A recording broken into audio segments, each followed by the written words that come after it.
Spanning over 3 expansions in 8 years, to call Final Fantasy XIV's story sprawling and vast would be kind of an understatement. With over 100 hours of main scenario content and hundreds more in side content, the universe can seem a little overwhelming and a touch unapproachable at even the best of times. So with that in mind, I will be approaching this recap series to try and bridge that gap a little bit. Expansion by expansion and patch by patch, we'll take a look at what happened in the story and how it moves us along in the overall narrative of a saga that will soon be coming to its close. With 6.0 on the horizon, I don't feel like there's any better place to start than at the sort of beginning, where the game we currently knew it began. 2.0, A Realm Reborn. But let's lay some groundwork first. Look, I'm just gonna have to tell you a couple things, and you're just gonna have to take me at my word on them. They're important, you're gonna have to store them away for later, and you're just gonna need to know about them. Don't worry about them too much, but they're gonna come up, and you're gonna need to know about them. So, that being said, Hydaelyn, a benevolent god often referred to as the Mother Crystal, shares her name with the world in which Final Fantasy XIV is set. For the time being, we can sort of just see her as our guide on our journey to save the realm against the machinations of the Ascians, who are the harbingers of chaos and strife who serve Zodiark. Zodiark, god of the Ascians, works as the opposition of Hydaelyn. He's the dark to her light. It's just easiest to consider him as just the Ascians' god and this ever-present, silent, foreboding threat that we have to stop.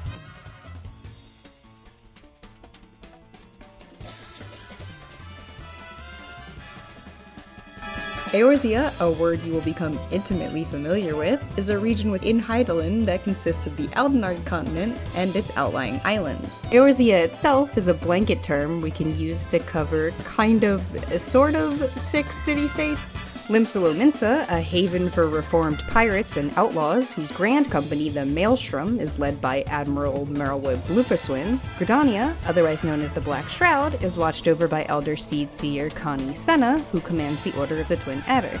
Ul'dah, located in Thanalan, houses the Immortal Flames, which is led by General Ralban Alden, the staunch protector of the young Sultana Nanamo Ul'Namo. Ishgard, a now barren frozen wasteland located in Kaworthus, who have shut their doors to all outside its gates for over a decade. The abandoned New Charlayan, which is, it's abandoned.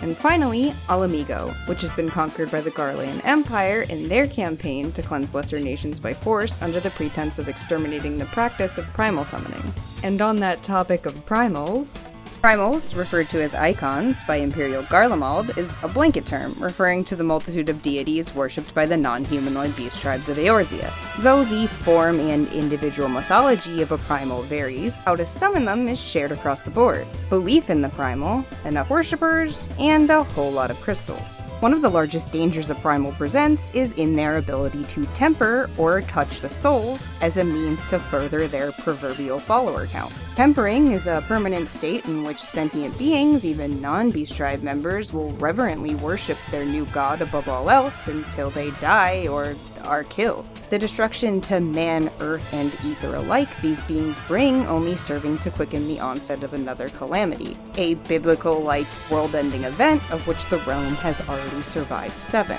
Only those who have been blessed by Hydaelyn with the power of the Echo may stand against these false gods with any semblance of safety. And thus enters you, the Warrior of Light. Well, you will be, eventually.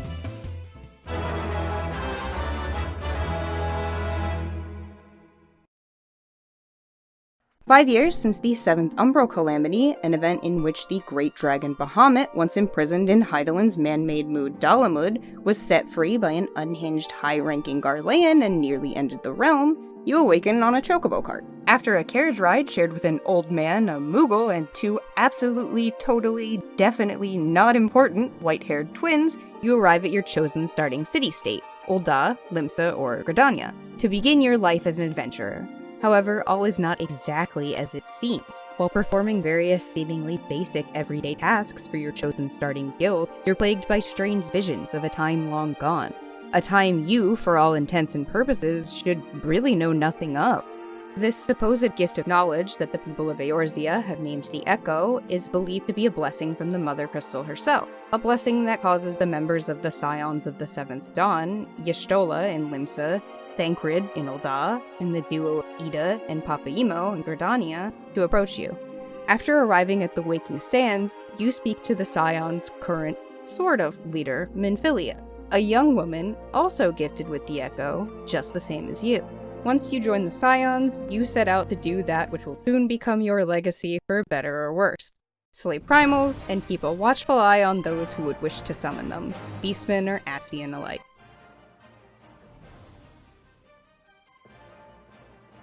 Following the Ascian's trail, the Scions learn the Emulja of Thanalan and the Kobold of Limsa have both the means and intent to summon their respective gods. And yet, with almost frightening ease, our hero, you, are able to strike down both the Lord of the Inferno and the Lord of the Crags.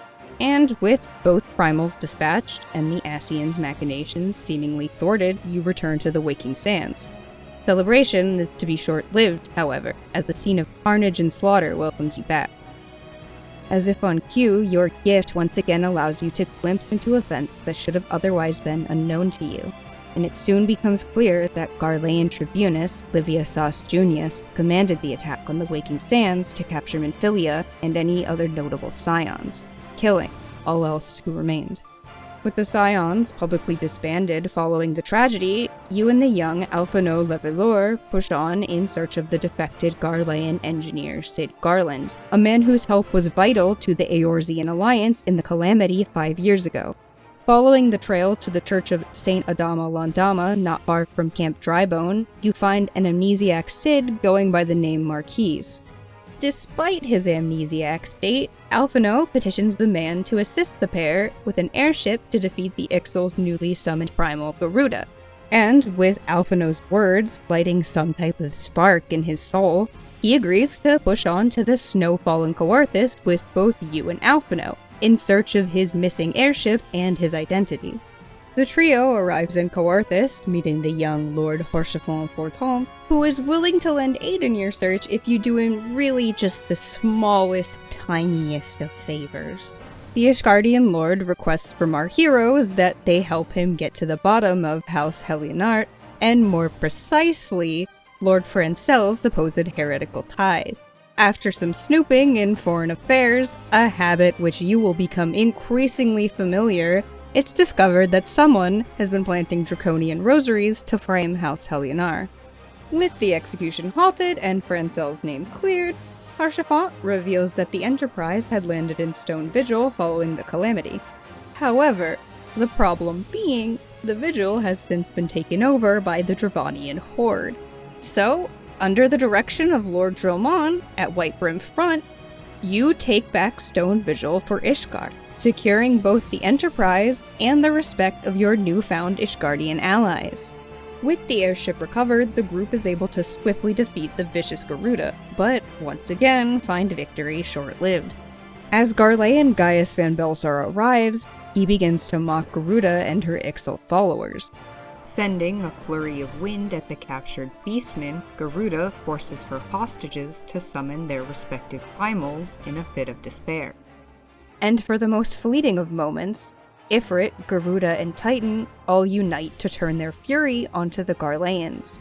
A turn of events that Gaius had clearly planned on as he revealed his own trump card. Just as quickly as the three primals had been summoned, they were swiftly dispatched by the Ultima weapon. While said weapon absorbed the power of the three into itself, Gaius reveals this ancient Allagan weapon will be his key to conquering Eorzea. Having got what he came for, the man departs, with one thing becoming increasingly clear. Gaius, Garlemald, and the Ultima weapon cannot be ignored. Alphino, Cid, and yourself request the assistance of the Grand Companies. Thus begins Operation Archon, the Eorzean Alliance's last-ditch effort to purge the realm of the Imperial menace. The Alliance splinters itself to assault multiple Imperial strongholds and cripple their forces before you strike at Gaius himself. It is revealed that Ascians are behind the stirring of the Garlean invasion. The Harbinger of Chaos, La Habrea, shares that Ascians have no true physical form, and will possess mortals as hosts, revealing he himself has taken the body of Scion's member Thancred. With you leading the charge, the Scions go forth to not only defeat Gaius, but his inner circle of Nero, Livia, and Vertaten. As Gaius grapples with his defeat, La Habrea appears, resulting in the two clashing. La Habrea unleashes the Ultima spell, leaving just you, the Warrior of Light, unharmed, only because you were protected by the Mother Crystal. With La Habrea still possessing Thancred, the two of you clash in a final battle. Bequeathed with a blade of pure light from Hydaelyn herself, you manage to strike down the Ascian and drive him away, saving Thancred. However, as has become tradition, victory cannot be celebrated for long as the castrum begins to collapse around you. Taking Thancred's unconscious form in hand, you escape the burning facility and return to your allies. With the Garleans defeated, one of the Ascian threats seemingly driven back to whence they came, the Grand Companies celebrate a near unprecedented time of unity and mutual respect. As Minfilia declares that the 7th Astral Age has begun, you begin to feel your head swim, and visions of a darkened crystal begin to plague you, if only for a moment.